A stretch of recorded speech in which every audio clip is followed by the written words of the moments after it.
आप एक salaried employee हो या फिर बिजनेस प्रोफेशन में इन्वॉल्व हो और आप एक रेंटेड प्रीमाइसेस में रहते हो, रेंट का पेमेंट करते हो, तो आपको पूरे करने होते हैं 5 टाइप्स के टैक्स कंप्लायंस। सबसे पहले स्टार्ट करेंगे सैलरीड एम्प्लॉय से कि आप यदि 50,000 से ज्यादा का रेंट पेमेंट कर रहे हैं, मतलब पूरे होल ऑफ द ईयर आप 6 लाख रुपीज से ज्यादा का रेंट पे करते हो, तो आपको सेक्शन 194 IB में टीडीएस डिडक्ट करना होता है 2% के रेट से। अब ये टीडीएस आपको कब डिडक्ट करना होता है, तो आप पूरे ईयर का आप रेंट जो पे किए हो उसको टोटल कर लो और मार्च महीने का जब आप रेंट पे करने जा रहे हो उसी टाइम पे आप टीडीएस डिडक्ट कर लो। या फिर आपकी टेनेंसी मार्च के पहले खत्म हो रही है, लाइक दिसंबर हो गया, नवंबर हो गया, तो उस टाइम पे आपको टीडीएस डिडक्ट करना कंपलसरी है। तो आपको टीडीएस डिपॉजिट करना और टीडीएस के रिटर्न फाइल करने के लिए आपको फॉर्म 26QC दिया गया है और इसके लिए आपको कोई भी टैन नंबर की रिक्वायरमेंट नहीं है। तो आप अपने पैन नंबर से टीडीएस डिपॉजिट भी कर सकते हैं और साथ में आप टीडीएस रिटर्न भी फाइल कर सकते हैं।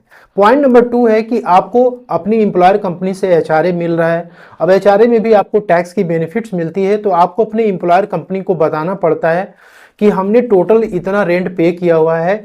तो आपकी एम्प्लॉयर कंपनी टीडीएस जो डिडक्ट करेगी सैलरी पे वो ओल्ड टैक्स रेजिम में करेगी और आपको एचआरए का एग्जेम्पशन उसमें क्लेम कराएगी। और पॉइंट नंबर 3 है कि आपने यदि एक फाइनेंशियल ईयर में 1 लाख रुपीज से ज्यादा का आपने रेंट पे किया है, तो आपको अपने लैंडलॉर्ड से पैन नंबर लेना है, या फिर यदि पैन नंबर नहीं है तो आपको फॉर्म 60 फिलअप कराना है और ये आपको अपने एम्प्लॉयर कंपनी को सबमिट करना है, जिससे कि एम्प्लॉयर कंपनी एचआरए का एग्जेम्पशन क्लेम करा सके। एचआरए का एग्जेम्पशन आप सेक्शन 1013A में क्लेम करते हो, तो उस टाइम पे आपको ये पैन नंबर या फिर फॉर्म 60 आपके पास होना चाहिए। अब एचआरए का जो एग्जेम्पशन है ये आपको ओल्ड टैक्स रेजिम में ही मिलता है।